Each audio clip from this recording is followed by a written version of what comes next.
There are a lot of great advantages of having the Nest Hub in the kitchen. For example, hey Google, how many teaspoons are in a tablespoon? 1 U.S. tablespoon is equivalent to 3 U.S. teaspoons. To convert from US tablespoon to US teaspoons, multiply the volume by 3. Probably more info than I needed. Hey Google, add eggs and milk to my shopping list. Okay, I made a list called shopping and added those two things. All right, now let me show you something even cooler.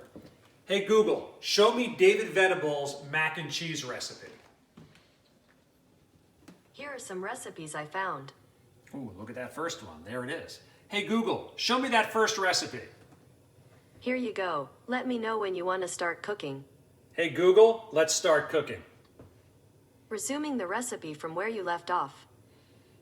And look at that. It'll actually walk you through and you use your voice to go step by step through any recipe. It's that simple. All you have to do is say, hey, and then Google, and you're off in cooking with your Nest Hub in the kitchen.